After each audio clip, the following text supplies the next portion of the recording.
Oh, wait, you're listening? Okay. All right. Okay. All right. You're Listening to RadioLab. RadioLab. From WNYC. See? Yep.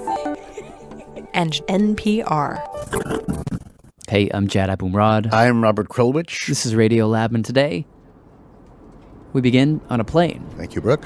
which carried our newly married producer, Tim Howard, to the Galapagos. So I took the plane from Quito. We had just finished the honeymoon that morning, me and Brooke.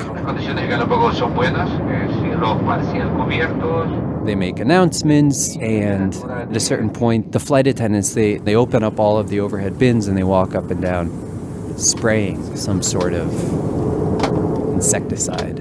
For what? For like Invasive species, I think. Yeah, like whatever bugs might have snuck onto the plane.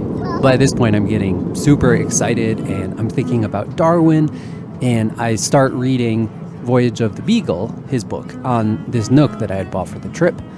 But then my power supply didn't work, and my Nook died. That was a big problem for Darwin, too. He kept running out of power. His Nook. Oh, God. And then the islands come into sight. What is the color of the Pacific Ocean when you look out the plane window? That was actually the first thing I noticed. It's this totally wild, like I've never seen like this storybook blue-green iridescent aquamarine. And I'm thinking like, wow, this is going to be like dropping into another world, you know, like nature in its purest form. My version is my dream of what it would be like, is you land on, and it's sort of like low, grassy knoll, and an enormous turtle comes by. The one that you could sit on the top of and it wouldn't notice that you were there. Just kind of meets you at the airport. Just wandering by. And Exactly, that's very similar to what I was picturing. But we land, we take the 40-minute bus ride to Puerto Ayora. Puerto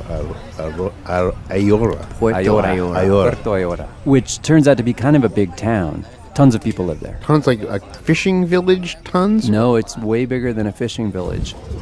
And just let me say that my first hours in Galapagos were totally different than I was expecting. Oh, God. It's sort of the first thing that really just like, where the hell am I?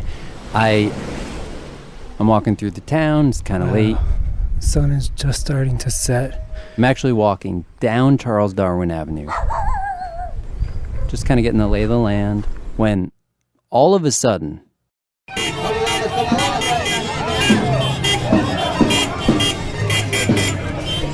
this line of cars comes around the corner, honking, endless honking, and they're waving flags, blue flags.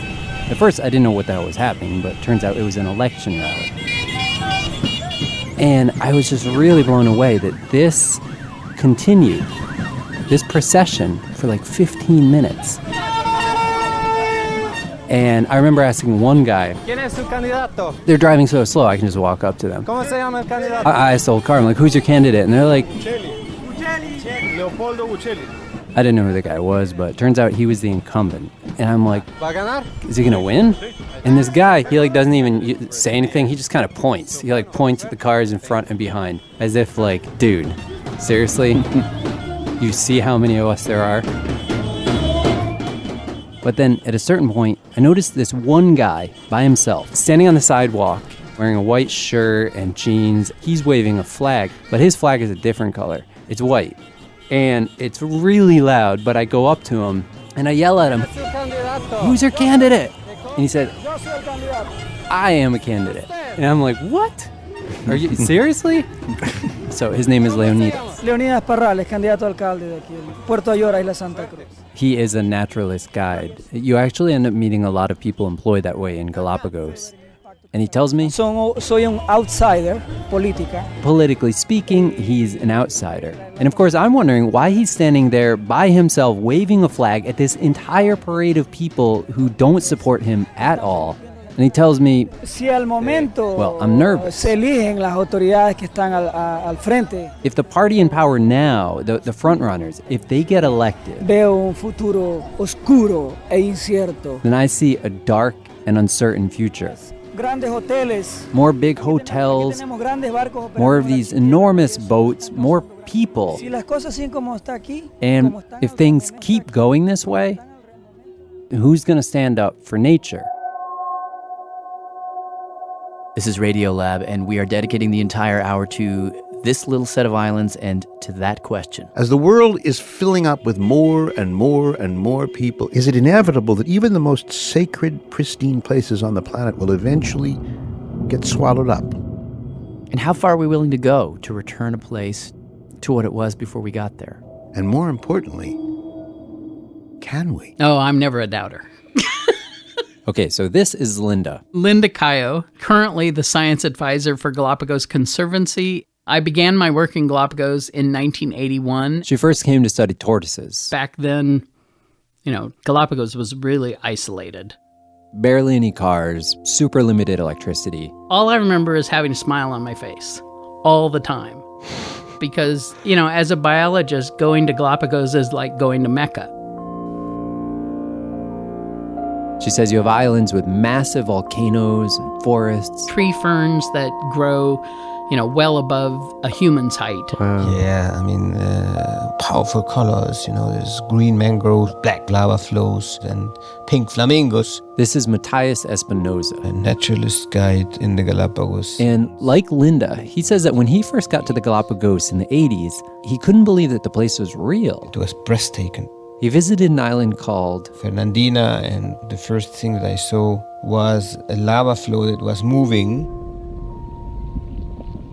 And I said, what's going on? No, that's not the lava flow. These are like 1,000 sea iguanas taking a sunbath. And he says he would go on these dives. Can you imagine? Schools of hammerhead sharks, like 500, 800, passing in front of you. Like tuna, like sardines. It shows you the power. It shows you also evolution. There is where evolution is very strong. Okay, so quick context. Galapagos Islands, cluster of islands way off the coast of Ecuador in the Pacific. 19 bigger islands, bunch of smaller ones. And this is the place, of course, where Darwin landed in 1835. And as he went island to island, he started noticing that there were all these creatures that were really similar to each other, but also a little bit different. The tortoises had different shells depending on the kind of island they lived on. The finches looked similar, but their beaks were always a little bit different. And this gets him thinking, what if it isn't the way that everybody always says? What if God didn't create every single species in the beginning and leave them unchanged? What if, in fact, life is purely change? What if everything has been changing all the time? Darwin's 5 weeks on Galapagos pushed him to develop his theory of evolution. And that's also why when we think of evolution, we think of the Galapagos. And in particular, we think of two iconic creatures, the tortoise and the finch. Let me start by telling you about the tortoise. It's hot, it's bright. It is such a perfect day for tortoise hunting. Or not hunting, but, looking for. Fourth day I was there. I went to the island of Floriana, which Darwin visited, and there up in the highlands, basically in the middle of this yard. Oh my God. There are these 3 massive tortoises just clustered together under a tree. Wow, that is freaking amazing. Describe them. What do they look like? These are such alien-looking creatures. They're like the size of, I don't even know what. They're massive. They look like they would crush you to death. I wonder how many years these guys have been here for. They can live for over 150 years. Wow. This is a tortoise trying to get over a branch.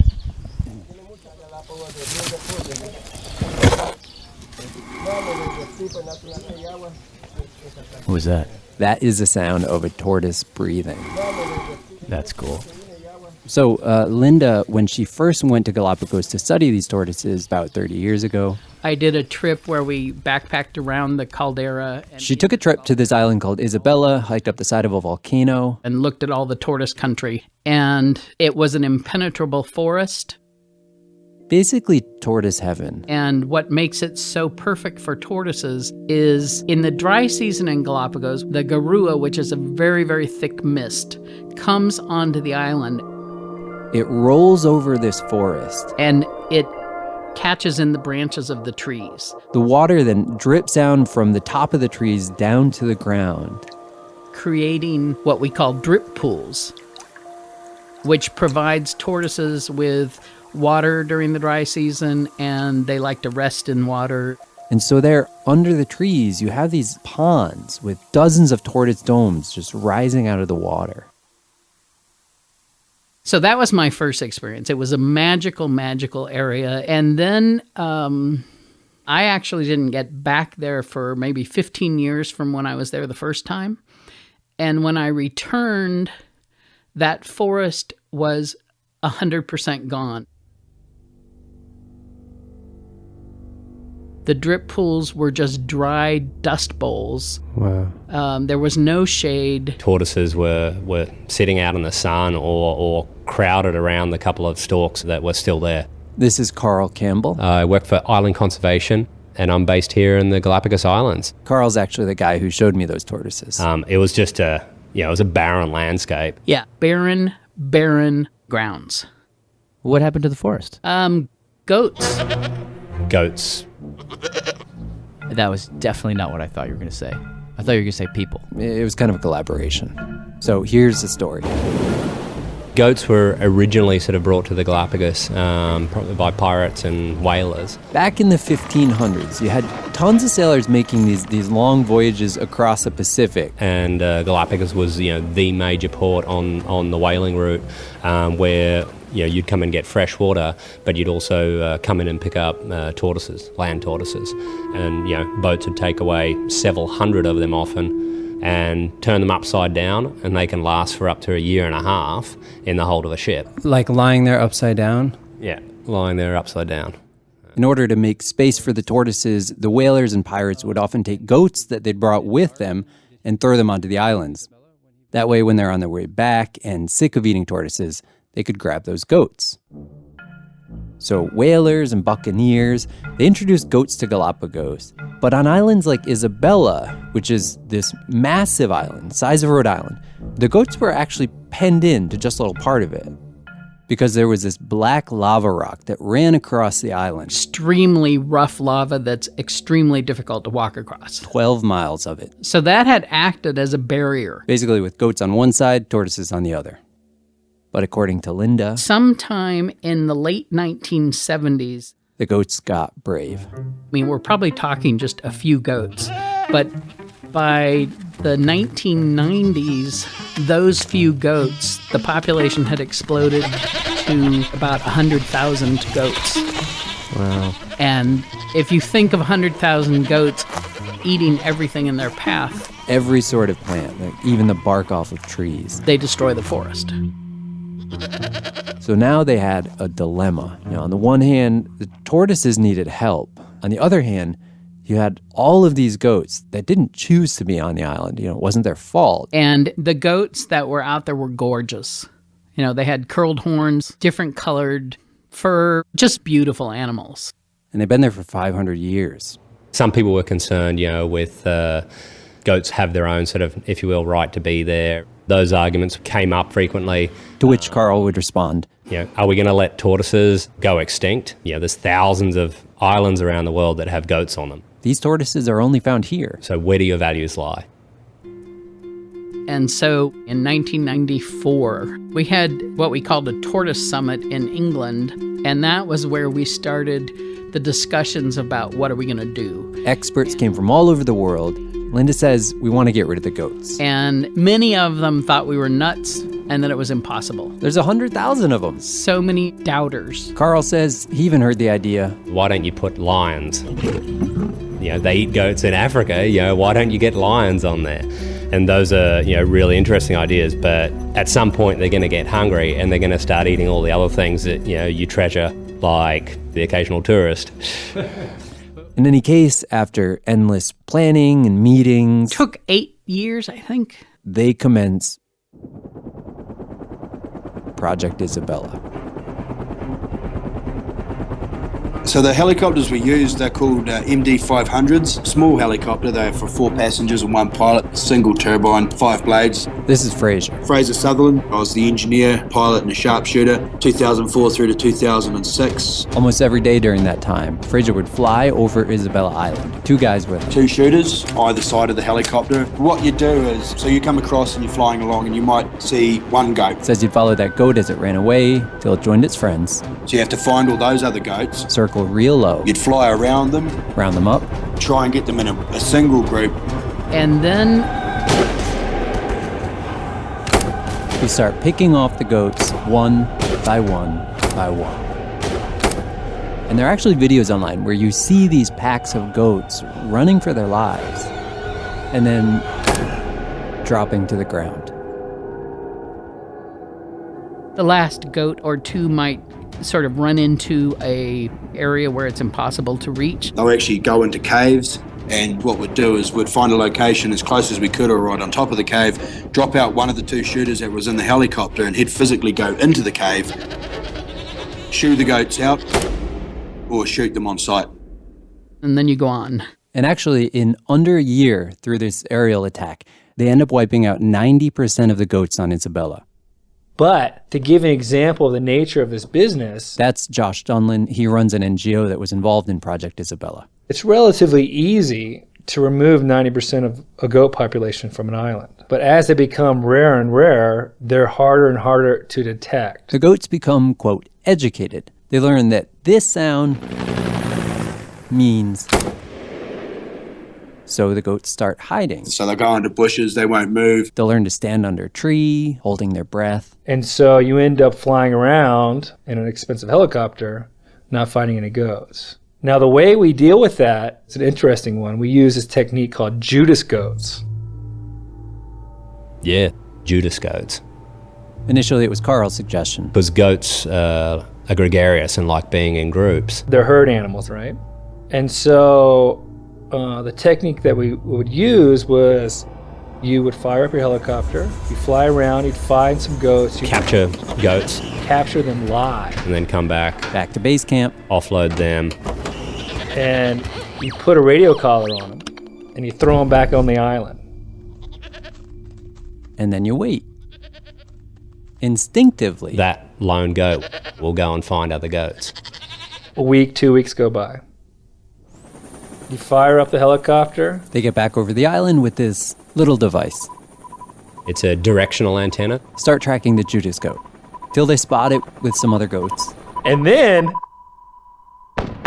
everyone gets shot except the Judas goat. They let it go, finds more friends. And then everyone gets shot except the Judas goat. And then they do it again. Everyone gets shot except the Judas goat. And you do that every 2 weeks for a year.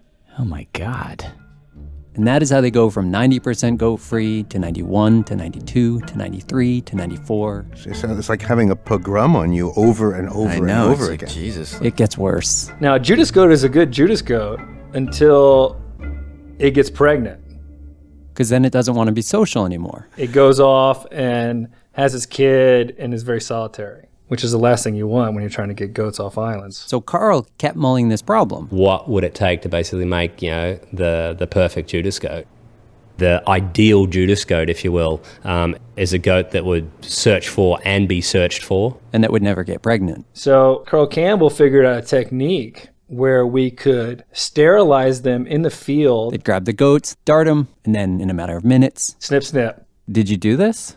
Yeah, well, I stood next to Carl and watched him do it. And Carl took it one step further, and he actually gave these females hormone implants. So basically put them into heat. For an extended duration. Normally a female goat would be in heat for maybe a couple days. These females would go... For more than 180 days. And wherever they went, they would lure those male goats out of their caves so that, All in all, over the course of this 2-year program, we had hundreds of Judas goats out. And using those goats, they were able to go from 94% goat-free to 96 to 97 to 98. And basically when you have only Judas goats meeting up with other Judas goats, then you can say the goats have been eliminated. that you're done. A point they got to, at least on Isabella, in mid-2006. This kind of eradication program was far beyond anything that anyone had ever done anywhere in the world.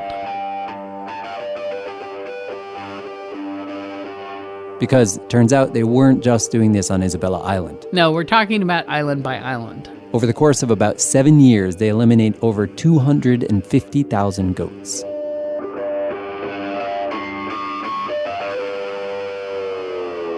So you complete that with Isabella, and did it work? Yeah, the results of this were absolutely impressive. You had plants reemerging, you had trees growing back. And in a really short period of time. And this allowed for those important drip pools. And tortoises, they basically got their home back. This is the real thing. Tortoises walking around. Es increíble. So they did it. They got all the goats. Not all the goats. What do you mean? Those Judas goats, they kept them around. Why? I would have shot them first just out of sympathy for them. Yeah, exactly. Well, they needed the goats because, well, there was the problem of people.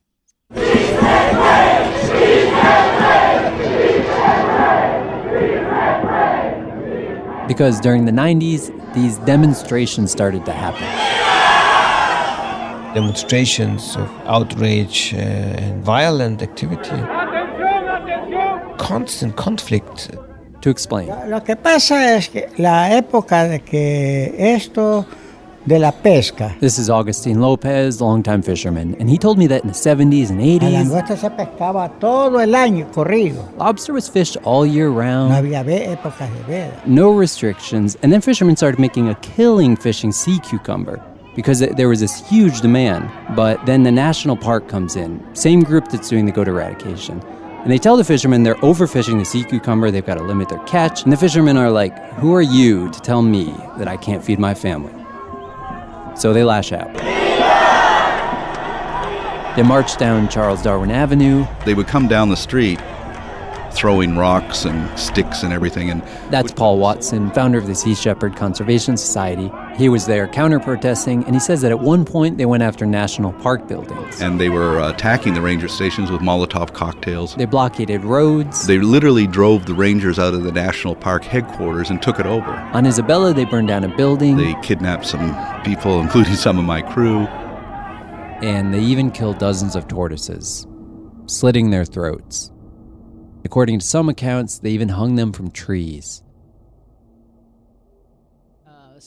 Not only that, but according to Linda, those goats... Couple islands where they've been eliminated, fishermen have put them back. Really? Oh, yeah.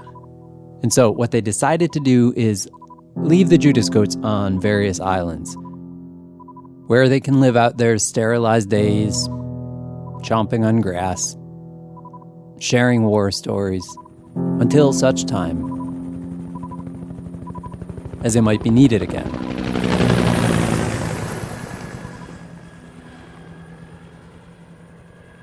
Is the war between the Greens and the fishermen and such, is that still hot and difficult? And are they still, killing tortoises? And They're not. The fishermen, they seem to have stopped taking over national park and killing tortoises. Do you know why? It's a combination of reasons. On the one hand, fishermen have started to participate in the actual fisheries management more because it seems like they realize if they're going to keep their livelihood, they can't just fish everything out. But then at the same time, the tourism economy has been taking off. And so all of these fishermen, they find that it's easier for them to actually survive by using their boats to take tourists around island to island. So they're all kind of converting over into the tourism economy. Huh. I'm Jad Abumrad. I'm Robert Krulwich. This is RadioLab, and this hour... Well, the honeymoon's over. Galapagos.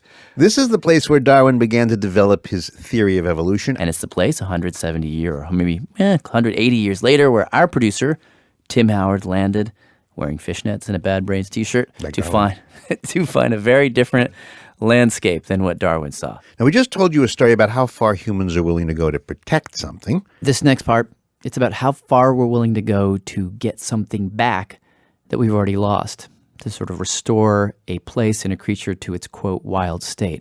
This story unfolds on one of Galapagos' most northern islands, where they also had to get rid of some goats. It's called Pinta. Yeah, Pinta was a very special place. This is James Gibbs, professor of conservation biology at the State University of New York. It's one of those islands. It's not part of any tourist visitation site. So there are no people there. And when you set foot first on Pinta, you immediately sense sheer abundance. All the insect life. All the birds. Problem is, on Pinta, things were spinning out of control. The vegetation was growing wild. The forest was getting overgrown with the wrong kind of plants. And the whole ecosystem was just teetering out of balance. And one of the reasons for this, according to Linda Coyote, is that we had an island with no tortoises.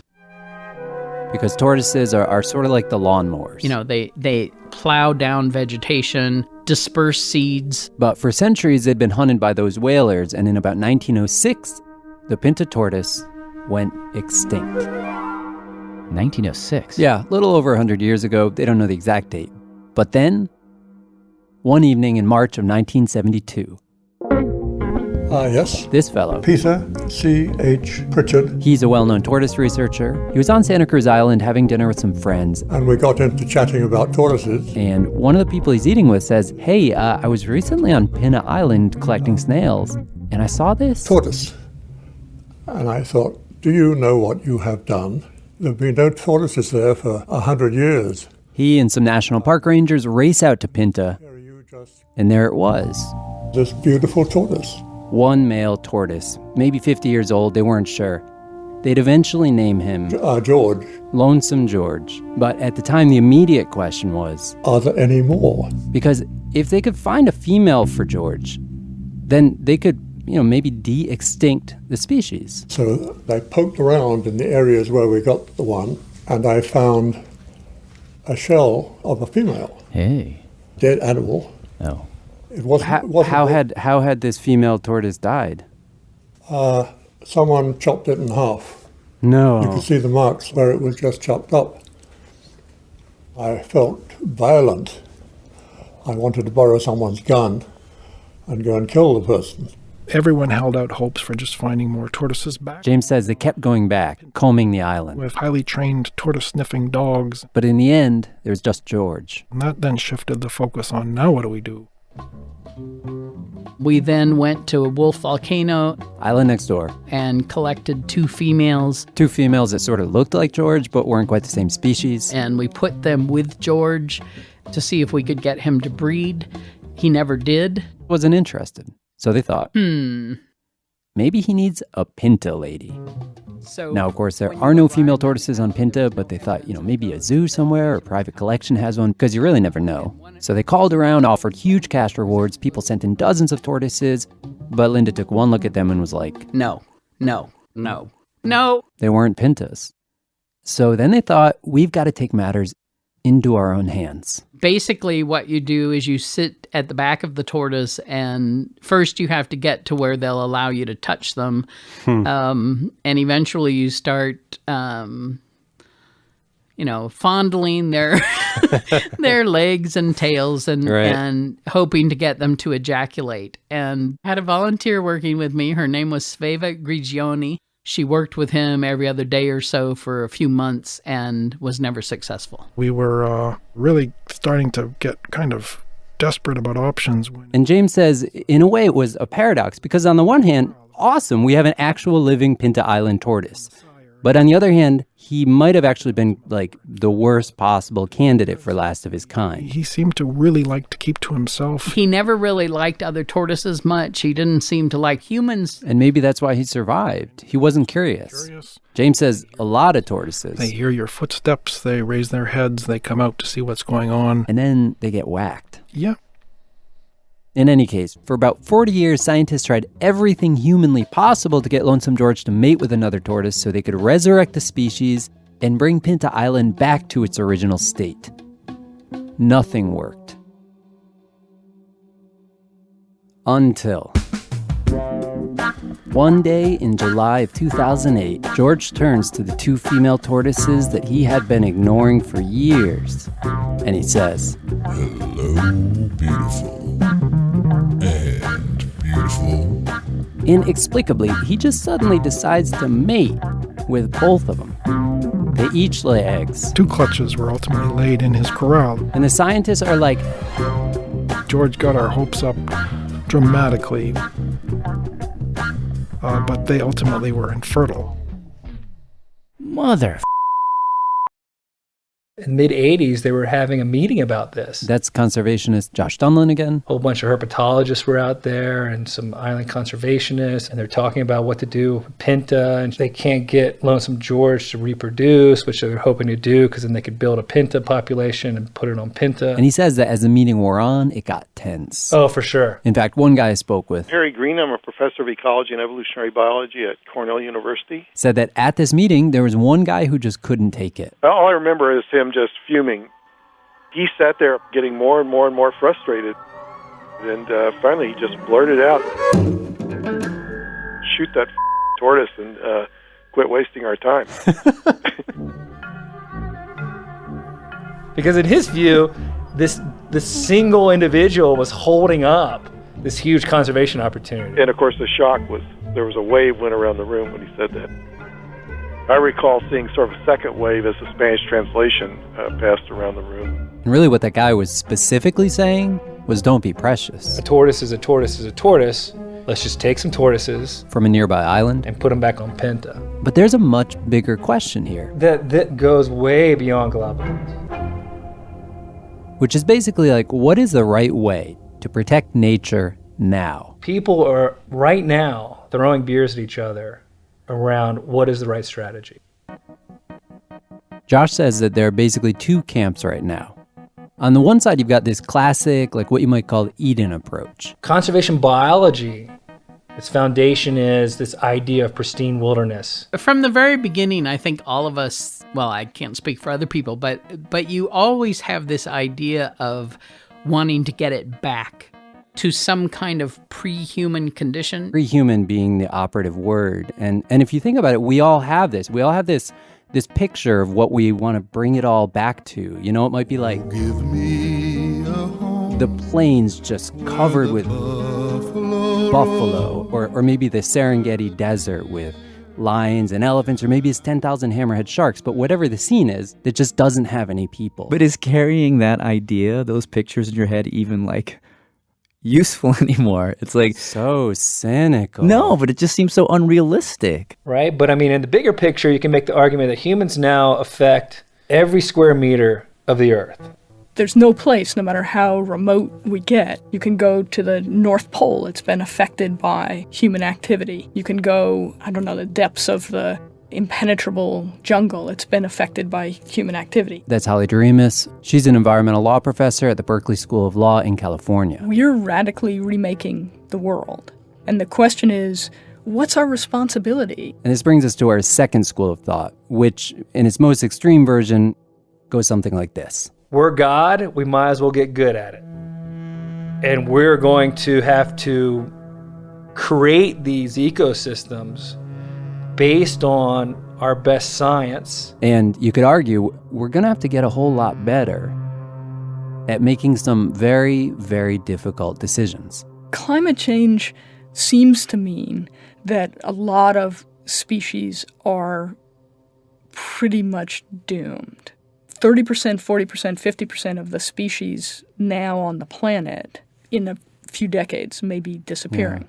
And this is what I think is really the tough question now, is if we concede that we can't any longer save all the species, then does that put us in the situation of having to decide which ones we'll save and which ones we won't, and do we have any basis for making those kinds of decisions? So you're saying that the quote, let's go back to when it was good. Let's go back to a better time. That's just silly. I didn't say it was silly. Okay, what did you... Yeah. I said it was impossible. Things might not be silly. They might not be stupid ideas, but we still might not be able to do them.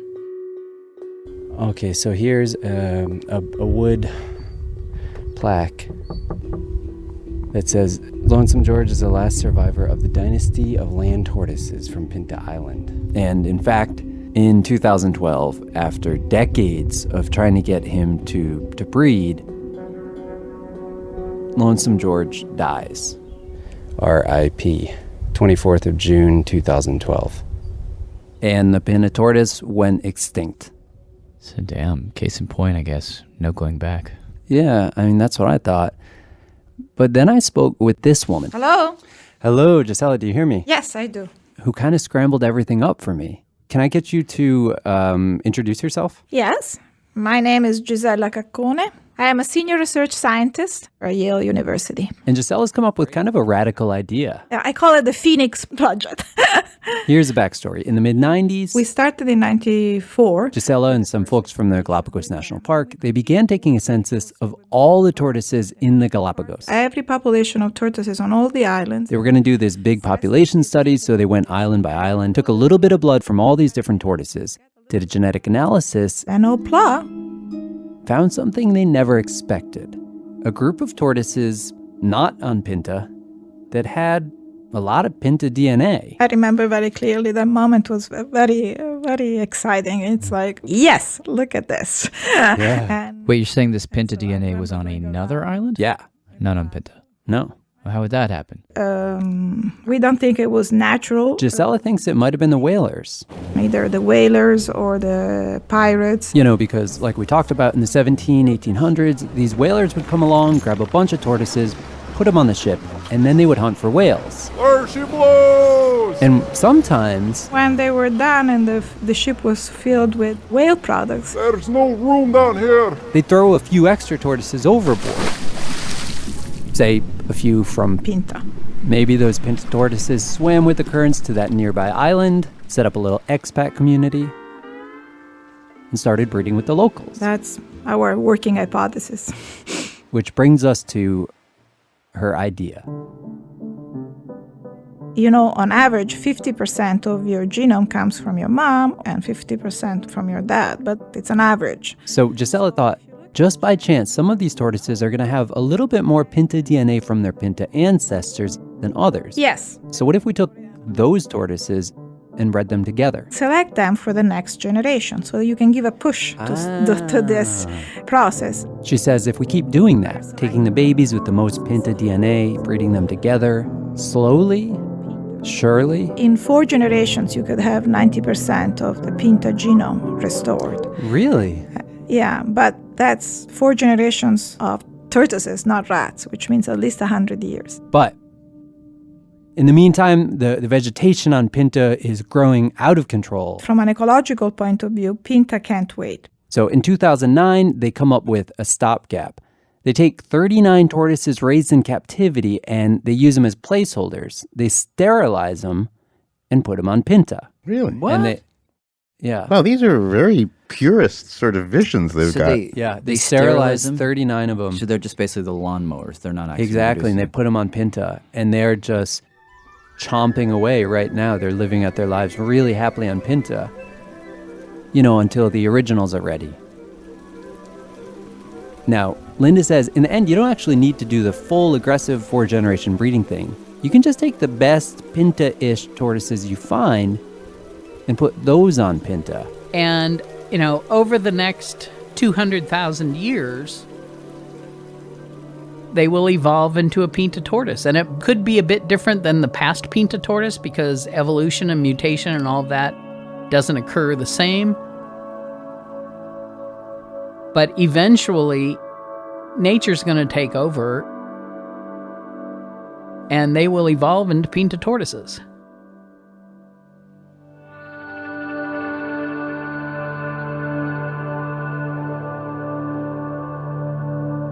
Is this the way that everybody who works on the tortoises thinks about it? This kind of deep time? I don't know. I'm not sure many other people think about that.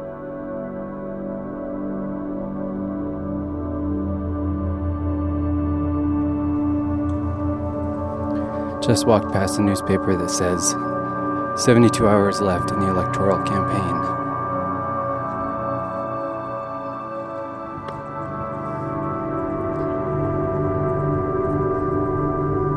And the flags are still flying everywhere.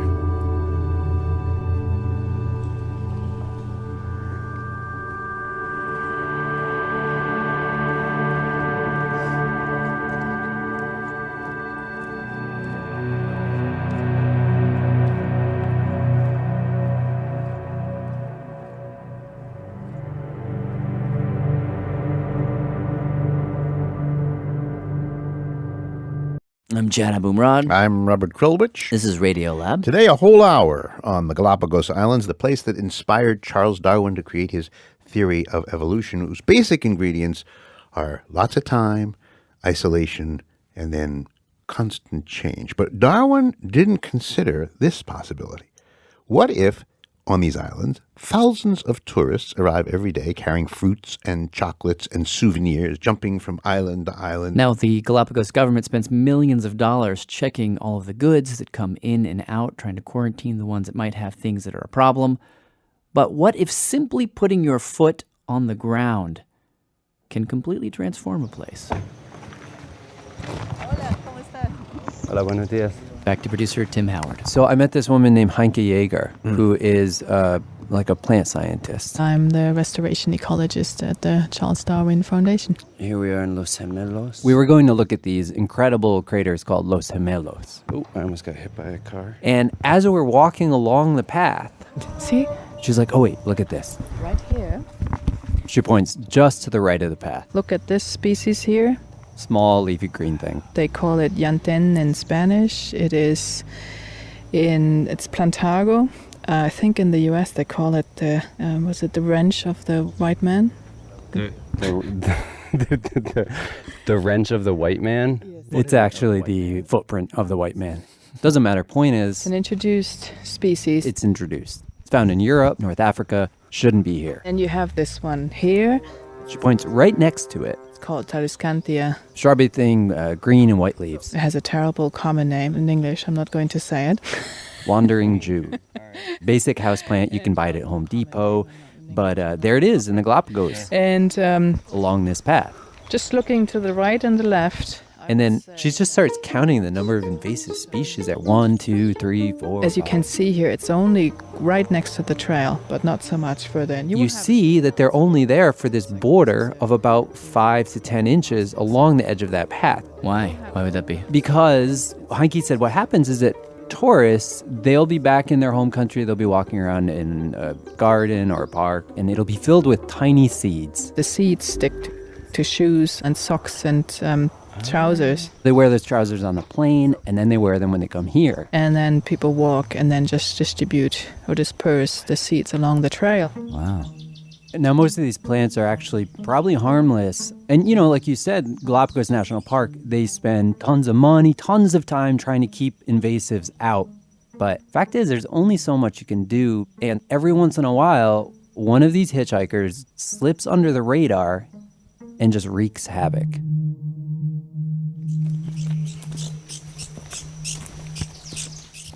You just grabbed it just like that. You just put your hands around it. Yeah, but that's only possible the first day.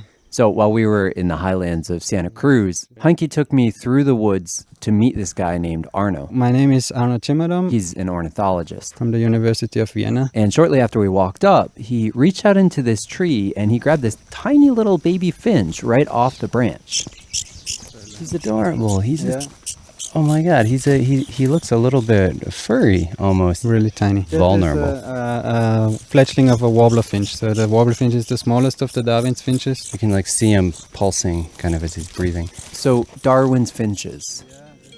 In short, Darwin, when he visited Galapagos, he collected a lot of specimens of finches, took them back to England, and eventually he realized that the beaks had all adapted. They were all a little bit different depending on which island the finches lived on. Were the beaks adapted to whatever the finches what they were eating? One island's finches had literally the beak would be shaped sort of long, and then the next island it would look almost the same but much shorter. And this became one of the most important pieces of evidence that, when animals would move from one place to another, that they would begin to differentiate based on what so they these were. These are very, very important beaks. Important, yes. But speaking of beaks, that finch that Arno was holding. He's just afraid. His beak? But you see especially this side is extremely huge. Oh, yeah. Oh, the nostrils. The nostrils have big holes. Yeah. Ah, poor little guy. Something had gotten inside this little finch's nostrils, drilled these holes, and it was now eating the flesh on the inside of the bird's nostrils.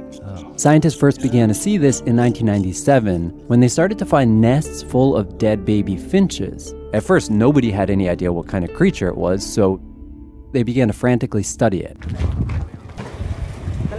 Hola, ¿qué tal? Buen día, ¿cómo están? I actually visited one of the main researchers, Piedad Lincango. Aquí tenemos este laboratorio. She's lived in Galapagos for over a decade. And she showed me her lab. I'm surrounded by shelves, and on the shelves there are these tiny little plastic cups that are filled with flies. This is the villain. Pero parece solo cualquier tipo de mosca. A little black fly. Looks like every other fly. Se parece, es del mismo grupo de la mosca doméstica. In fact, Piedad says Es de la misma familia. that it's actually in the same family as the regular housefly.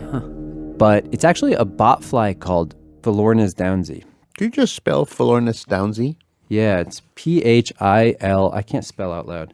Lornisdownsii. Okay. Philornis actually means bird-loving. That's Charlotte Costin. She's a researcher At the Charles Darwin Foundation. She says there's actually very little known about the fly.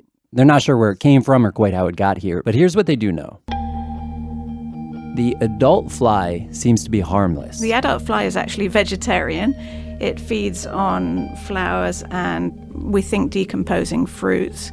Baby flies, they're not vegetarian. They will, suck blood.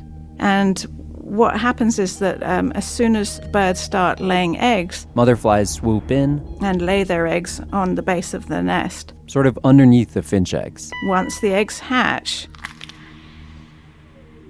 the eggs hatch of the flies as well, and the larvae. Wriggling little larvae will crawl out from the bottom of the nest, up the finch's body, into its beak. And they go into the noses and of the baby finches. And just start eating. They basically feed on the blood of the baby birds. How did these little fly babies know? I mean, that's a very specific trip to take. Good question. We're still trying to figure that out. We assume that it was carbon dioxide. Carbon dioxide. From the breathing of the birds. Wow. Yeah. Tenemos unos que estos chicos de la Universidad de Austria. She's opening a box with some of the birds, the little pinzones, the finches. Oh, God. Esto no es normal. Piedad showed me this tiny little dead finch in this box. Pero que igual le ha atacado la... En el cerebro, ¿sí? Mhm. Wow, there's a little hole into the brain of this little finch. Oh, my God. Un hueco en la espalda? Mhm. They ate the whole back of this little finch. Wait, so how big a problem is this? Well, I talked to one scientist. Sonia Kleindorfer. I'm professor in animal behavior at Flinders University, South Australia. And she told me that researchers recently did a survey of finch nests. 4 different species on 2 islands, and all research groups found about 95% mortality in the nest.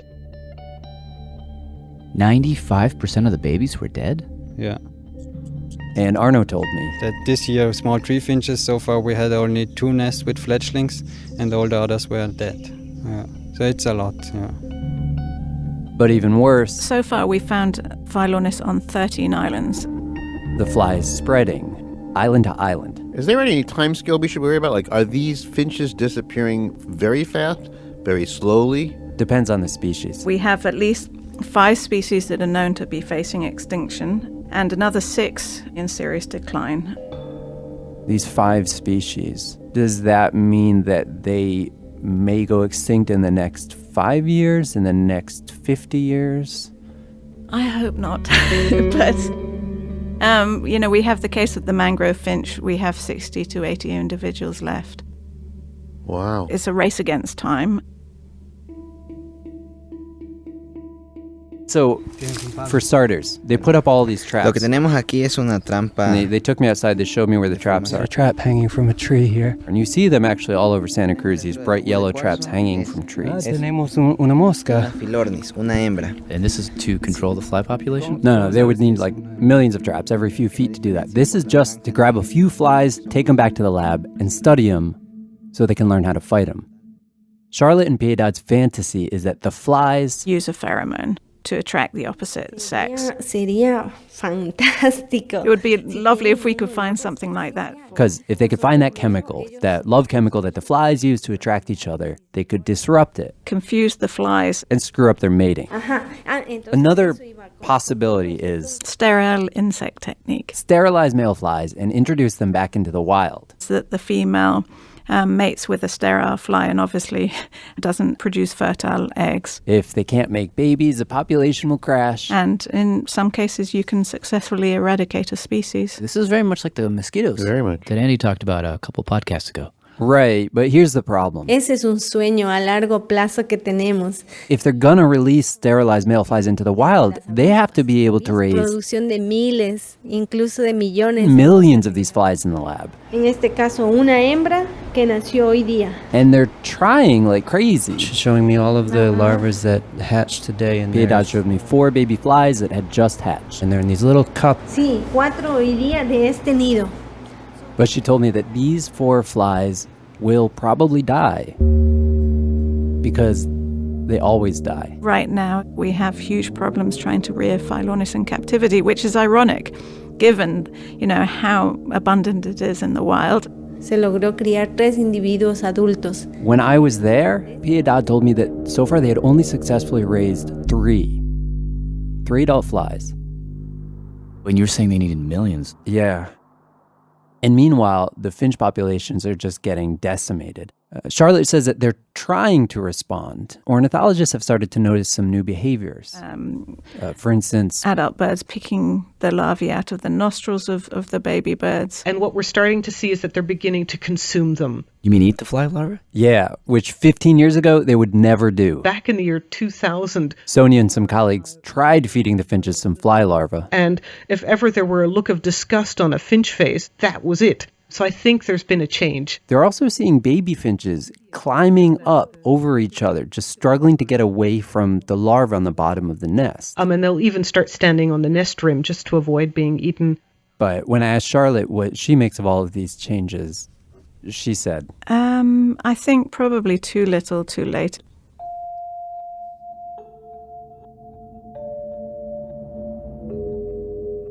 But then Sonia told me something really surprising. Yeah, that was a very unexpected discovery. Takes a couple steps to get there, but just to set it up, back in 2000, she was on Floriana Island for the first time. I started studying Darwin's finches. In particular, 3 tree finch species, the small, the medium, and the large. And we went out and we set up our mist nets and we caught the birds and we measured them. And the thing to know is that even though these are our 3 different species, they're actually really hard to tell apart visually. So she would end up relying on their songs, their mating calls. Yep. Do you remember the song types? Could you whistle them for me? Oh, yes, it's a very simple song. The small tree finch goes something like chip chip chip chip chip chip chip. That's a small tree finch. And the medium tree finch is just a bit slower. For the medium is a chip chip chip chip. For the large, chee chee chee. Chee. Wow, it's like a soprano saxophone and an alto and a tenor or something like that. That's right. So we just, sat in the forest and we would always quiz each other. What's that? What's that? And we all agreed. Because the calls are really distinct. Easy to tell apart. But the interesting thing was, from year to year, it got more difficult. Sony says each time she'd go into the field, the songs sounded like they were starting to blur together.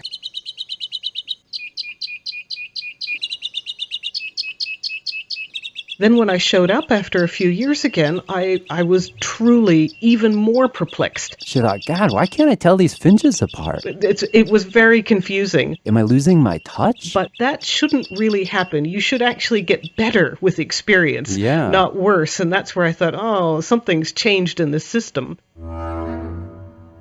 I like to think of it as a kind of Darwin Finch, sleuthing adventure. So Sonia and her team rounded up some of the birds they tagged. We collected genetic samples. Got some DNA. And song samples. Made some recordings. Yep. Brought all this stuff into the lab. Analyzed the genetic samples. And had this terrible realization. That the large tree finch is now extinct. Totally gone from the island.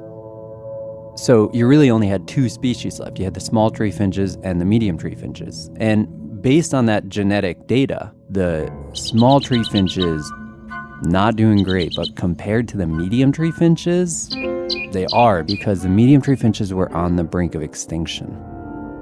Oh, like the large ones. Yeah. But then she sees something amazing in that genetic data. She sees a small group of birds who have mixed up genes. A hybrid cluster. Some genes from the small tree finches and some from the medium tree finches. Huh. What does that mean? Well, it means that these two different finches had started having babies together, which should never actually happen because these are totally separate species. That's really the classical definition of a species. It's like a biological rule about who you're not going to make a baby with. So they choose not to breed, even if they could. For, who knows, maybe 1 million years, the medium tree finch has patrolled that boundary. Like, I've got my thing over here, and you got your thing over there. But then along come the flies. And all of a sudden, like over maybe 20 years, these medium tree finches, they start to break their own biggest rule and they start to mate outside of their own kind. And these hybrid finches, are they doing better against the flies? Well, there's a couple clues that say maybe. Yeah, for example, when you look in the nests. They seem to have fewer parasites. And they seem to have more babies that survive. 15%. Wow. Whereas the numbers were very small for the medium tree finch and smaller for the small tree finch. Wow, I dare say that sounds kind of hopeful. It does, yeah. Now, the jury is still very much out on what will happen. But if the hybrids do have a fitness advantage, and if they survive, we may be witnessing in hyperspeed the creation of an entirely new species. It would possibly be one of the first vertebrate examples of speciation in real time that we can observe.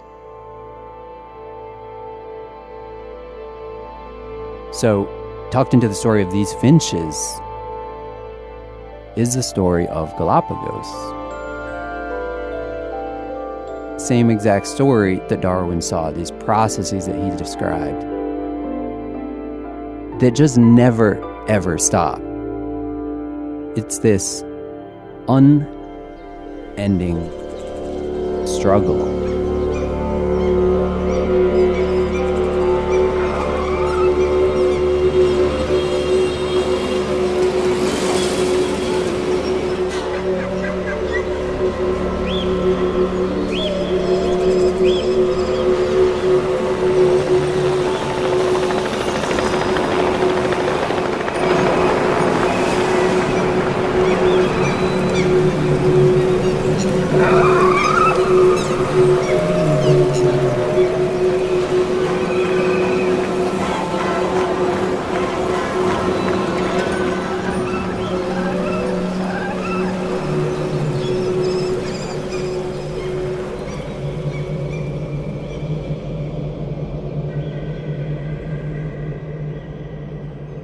One last thing.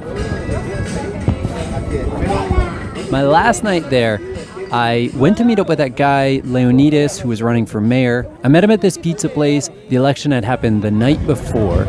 And did he win?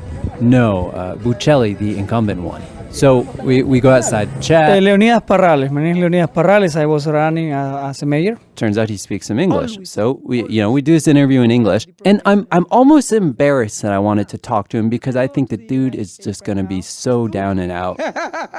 Exactly the opposite. He was so joyful. To have lost? That's what I thought. You're not sad? But you're not sad? No, never, friend. And he's like, friend, this is a field of 4. The other 3 all have money behind them, and you see their flags all over Santa Cruz. I just came in second. Whoa. The guy who wins, he spent $500,000. I spent, what, $2,000? Friend, it's the beginning. It's the beginning of a new future for the Galapagos Island. We are ascending. And we have our dreams up. So nature has a voice now. The sea lion has a voice in us. The tortoise has a voice in us. The penguin and everyone. So something is happening. That's exactly how he sees it. So thank you very much for the interview.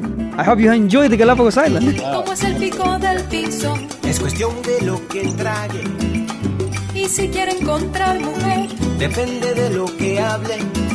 Pico, pico, pico, pinzón. Busca tu muchacha con tu pregón. Producer Tim Howard. And before we close, very special thanks to Matthew Judas Kilty, without whom Tim would have been crushed just by the sheer amount of tape that he gathered. Indeed. Also thanks to Dylan Keefe for original music. Thanks to Trish Dolman and Screen Siren Pictures, Alex Galifant, Matthias Espinoza, the naturalist guide from the first chapter, who wrote this song, Pico Pinzón. He's also a well-known musician in Galapagos, turns out. Thanks to the Galapagos National Park, Charles Darwin Foundation, Island Conservation, and the Galapagos Conservancy. I'm Chad Abumrad. I'm Robert Krulwich. Thanks for listening.